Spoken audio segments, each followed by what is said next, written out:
welcome to livealittlehigher.com.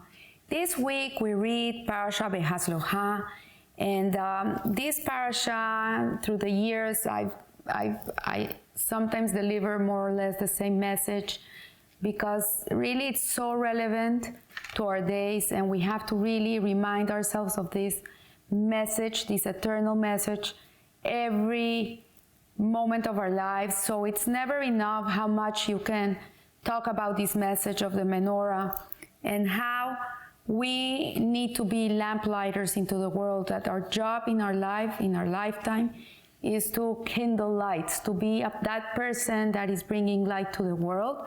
Hashem created a world which is concealed. It's the concealment of God's presence. We don't see Him, we can't hear Him, we can't see Him visually, and but because we can't see Him, it doesn't really mean that He's not there, and that He's constantly hiding from us, so we can really come and bring that light, His light, to the world. He gives us that gift that we are able to light the world up. And so we see that the mitzvah of the menorah that stood in the times of the Mishkan, the tabernacle in the desert, and subsequent Beit HaMikdash, the first and the second temples. In this parasha, Behaalos'cha, Hashem gives instructions to Aaron, who was at that time the Kohen Gadol, he was a high priest, on how to light the menorah. And so it says something very interesting, that the wording that the Torah uses to instruct Aaron on how to bring light to this menorah is a very unusual wording, which it says, Behaalos'cha et hanerot. Literally, what it means, when you raise up the lamps. And instead of using the term lehadlik et hanerot, no, when we light Shabbat candles, women say lehadlik ner shel Shabbat. This is a proper way to say that to light the lamps. But here the Torah is not telling us to light the lamps. It's not saying only go and light the light, just put your match there and bring the light to the world.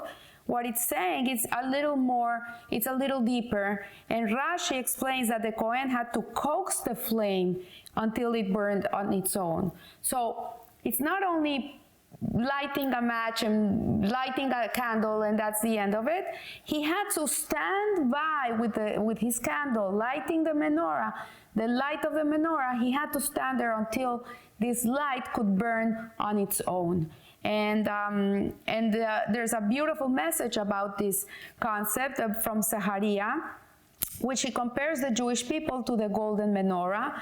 And the Alter Rebbe explains that each of the 7 lamps of the menorah correspond to one of the 7 holy midot, character traits, attributes of God, which are kindness, hesed, gevura, which is discipline, austerity. You have tiferet, which is compassion, beauty. You have netzach, which is resilience, it's endurance. You have hod, which is humility. You have yesod, which is unity, foundation, and then you have malchut, which is dignity, royalty. And so we see that the 7 lamps also allude to the 7 tzaddikim, who are lights for all generations, which are Abraham, Isaac, Yaakov.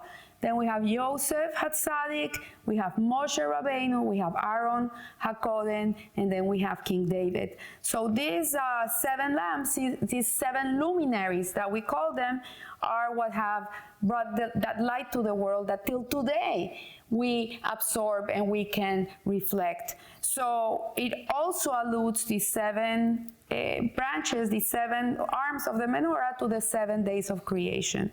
So though all of them are relevant to every Jew, each Jew has a special connection to their root soul, and every Jew is in its way connected to a certain tzaddik that really moves him. So there's people who are more kind, there are people who are more strict. Abraham was kindness, Yitzhak was strictness, was discipline, gevura, and so on. So each person has all of these midot. Obviously, we all have to balance them up in our lives. That's why we did the counting of the Omer a month ago. Between the second night of Pesach until Shavuot, we were counting the Omer. We were doing all these combinations of the midot because we have to acquire all of them and we have to use them in our characteristics, in our character traits in the right way. But every person has one midah that really makes him distinct. You see, oh, that's the guy that brings everybody together, or that's the lady that's always doing kindness to others, or that's the guy who is always very disciplined, he gets the things done. So people, you can see more or less which one of these characteristics is ruling over them. But what the menorah is teaching us is that there's 7 different ways. Not everybody's the same. Nobody's the same. Everybody's different. And that we have to learn to shine together. And we're not meant to be the same. Hashem didn't make people to be the same. That's why you have different colors, different religions, different backgrounds, different countries, different languages, different types of foods. You have all this diversity in the world. It's really because Hashem doesn't want a world that is a cookie cutter and everybody's the same. And so this is one of the messages that this menorah brings us. And it says that these 7 ways are legitimate and valid ways to be a menorah, to be a luminary, to bring light to the world with your special flavor. So the critical issue is, are you kindled? This is the question. The question that I ask today to all of you that are listening to this shiur is, are you kindled? Are you a person that is bright and shining? Are you a person that is lit? Are you a person that has passion for life? Is a person that has passion to help other people? Are you a person that is passionate about the things you do? Are you alive? Are you lit? And this is the first step in being able to be a lamplighter, because if you're not a person that has a light within yourself, then it's very or almost impossible to bring light to someone else. Once a person came to the Rebbe, to the Holy Lubavitcher Rebbe, and he asked him, Rebbe, tell me what you do all day. And the Rebbe said, well, people come here and I help them find their switch. And the person asked him, oh, but you don't turn on the switch? And he says, no, I cannot do that. I can show them where the switch is, but I cannot turn it on. That they have to do by their own. So that the fact that the menorah does not have 1 branch, but 7 branches, is that everybody can serve God according to their own personality and their own derech, their own ways. It says that the sages teach that you have to teach a child in his ways. Like, parents should not educate the kids to be what they want them to be. They educate the kid in the way the kid is. If a kid loves blood and he loves horror movies and he loves all these things, you cannot take that away. This is part of his mission, his purpose in life. So what you have to do is you have to channel that trait so that boy can shine through that trait. So help him become a surgeon, help him become a shohet, someone that slaughters animals for food in a kosher way, or help him be a mohel, that person that comes and does the circumcision. Not everybody's cut to do these things. So when you see the traits of your children, you should help them in their ways. So the windows of the Beit HaMikdash, something very interesting, is that they were very unusual.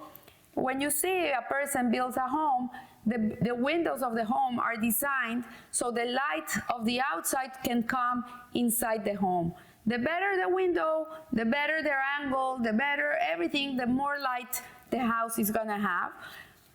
The windows of the Beit HaMikdash were constructed in a different way. They were not constructed in the way so the light of the outside would come inside the Beit HaMikdash. It was the other way around. They were like this.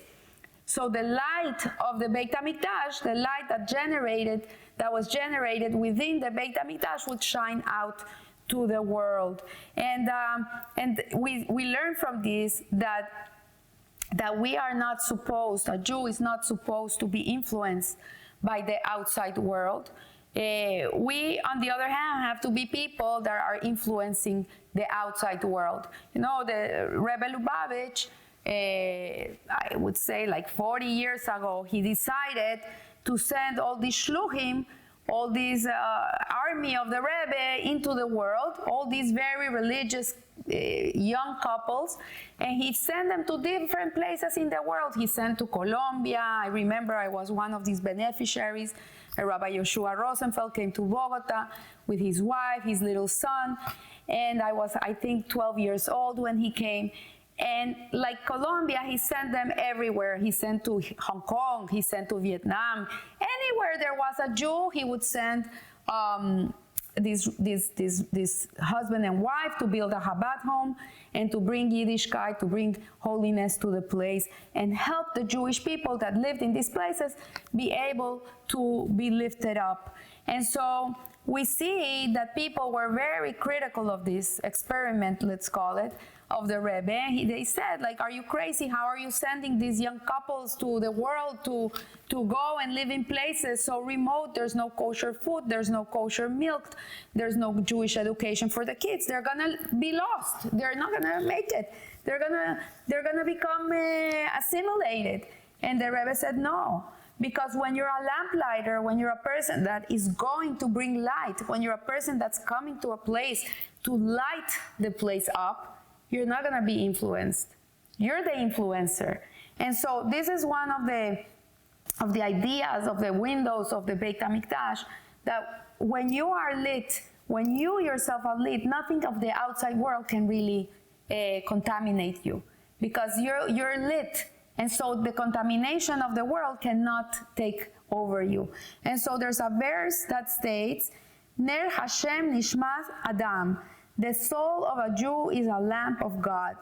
A candle can either be lit or unlit. You know, I prepare my candles. My husband prepares my candles for Shabbat. That's his job. He does this. And he prepares the oil and the wick. And he puts them there since, I don't know, Thursday night. He's already prepared them.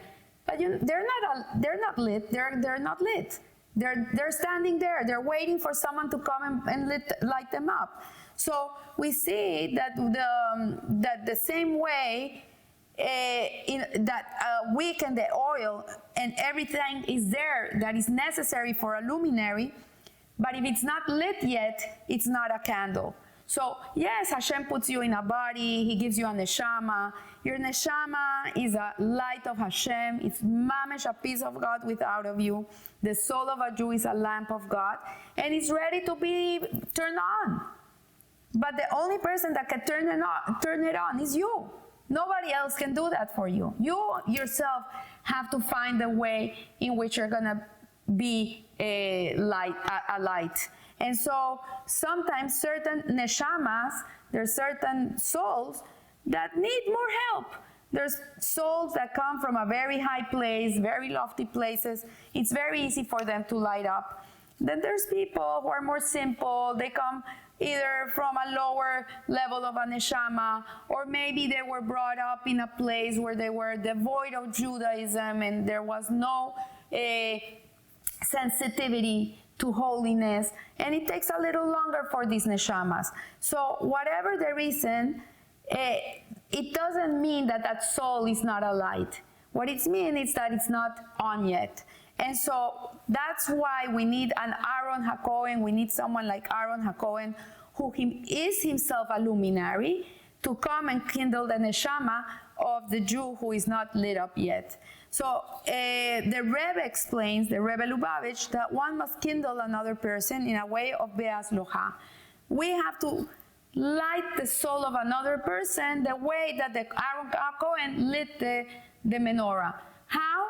you stand by them, you raise them up, you feel them, you make them feel good about themselves, you show them something they can do, you teach them a new mitzvah, you invite them over for Shabbos, you show them how Shabbos is done, how much joy there is on Shabbos, and you stand there, you keep your lamp lighting his lamp until that lamp is ready to be burning on its own. And you have to keep there, you have to keep yourself there until that person can become his own luminary. So the Rebbe explains a commentary of Rashi, which says that the Kohen had to coast the flame until it burned on its own. Aaron was commanded not merely to light the candle and then run off to do other work in the Beis HaMikdash, but to light the menorah until each flame would rise up independently, and that is why it says lehatlot and not lehatlik. Lehatlik means only to light.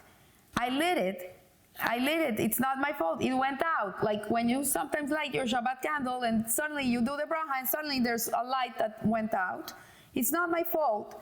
But here, what it's telling us is that, yes, you have to stay there till that light shines. You cannot let it alone. And so the message, the practical instruction that we get from this is that the Torah is a Torah's Haim, is a tree of life, it's a Torah of life. And that every instruction that is in the Torah, every mitzvah, it applies to every Jew in the world, no matter where they are, how they're standing, how intelligent they are, how frum they are, observant they are, or how not observant they are. But to all of us, these 613 commandments apply to all of us the same. It's not like because this person didn't go to a Jewish school, he doesn't have to give tzedakah. He has to give tzedakah. Just as a person that went to Jewish school and is a billionaire, or a person that is not even rich, he has to give tzedakah. So we see that when you meet another Jew, and this is from the Rebbe, who seems to be an unlit candle, that he looks like he's not burning, don't say, oh, isn't that so bad? Oh, what a pity, this poor guy, he can't get it right. Like, no, this is not for you. No, this is too hard for you. This is what the Rebbe is saying. We have to really ignite people. We have to make them feel that they can do it. I remember I was talking today to one of the rabbis that was one of my mentors when I became more observant of the Torah, one of my greatest teachers, that he guided me in the way. And I was reminding him how he was so present in our lives. When we decided to make our home kosher, for example, I called him up and I said, oh, Rabbi Amar, I need to make my home kosher. I want to make it kosher. Can you come? Can you help me? I don't know what I have to do. And he came, and a whole day he was there. He was boiling things. He was telling me, no, this yes, this no. It was very overwhelming, very overwhelming. And it's a whole story for another day. But to make the story short, eventually my house became kosher after many years, and I had to re-kosher it many times because there were things that I didn't know, that with time I started learning about certain issues that I had, and I had to boil my pants again, and I had to do all these things again. But nevertheless, he didn't say to me, oh no, your house is not gonna be kosher. You're not there yet. It's impossible. You don't keep Shabbos. You're not the one that turns on the fire. He never said these things to me. He said, yeah, you want kosher? How kosher you want it? I said, I want you to be able to eat in my house. Obviously, he was not going to be able to eat in my house, but he didn't say, no, I could not eat in your house. Never said that to me. He said, so, well, wonderful, we're going to get working on it.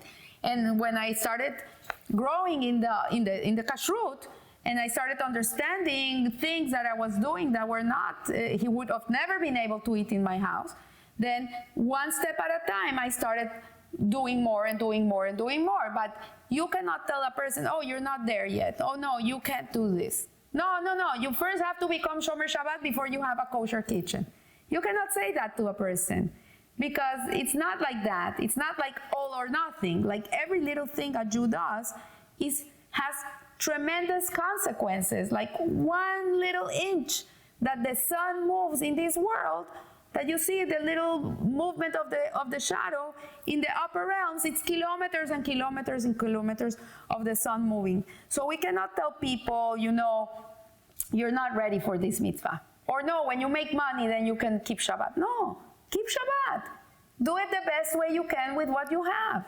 And then you'll learn and you'll start growing. And that's why when we received the Torah, we didn't say, oh, let us learn first and then we'll do. Naseh v'nishma, we said instead. We said, yeah, we will do, and then we will learn. And that's the right approach. So the Rebbe, he says that there's two approaches to Yiddishkeit, to Judaism.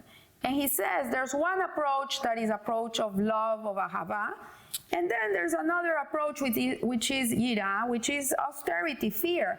And you need both of them, because obviously with love you do, and with austerity you keep yourself, you refrain yourself from doing things.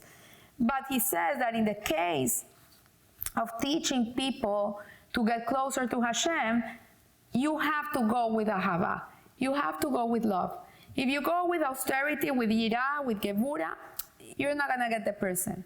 They're going to run, flee. Nobody wants to feel scared. You have to do it with love.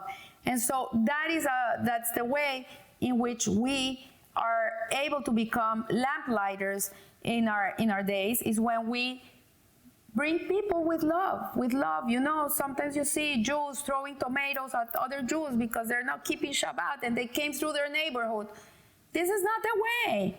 This is a Hilul Hashem. This is a desecration of the name of God. What a person should do is stop the person and say, oh, hey, I have delicious cholent in my house. Would you like to come in and have a taste of Shabbat?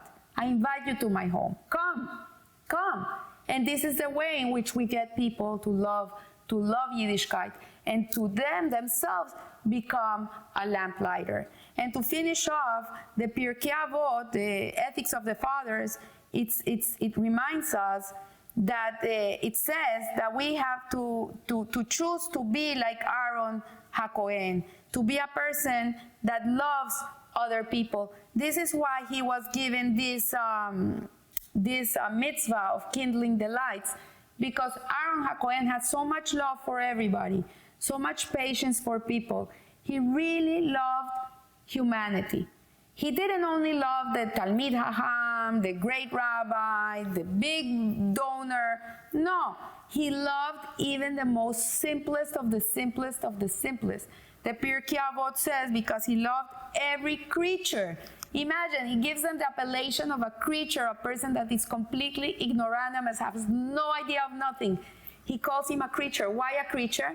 Because when you find someone in your life that there's nothing to love about, he has nothing that you like about him or her, that there's no good that you can find in that person, then you have to remember, oh, he's also a creation of Hashem.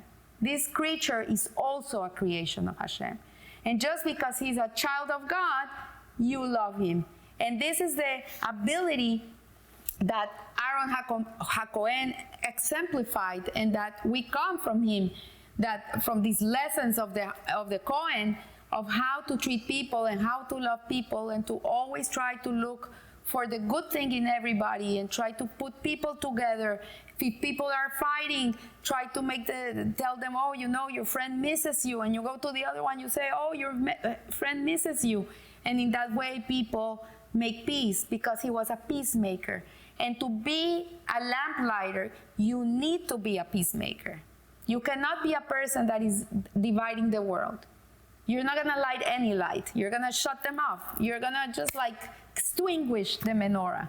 But if you love people and you want the best for them, and you do it with ahava, with love and patience, and reminding yourself everybody's a child of Hashem, then you're going to be able to have a superpower of being supercharged and being able to go and ignite the whole world. And you yourself are going to be enlightened. So I wish you a good week, and remember, live a little higher. Thank you.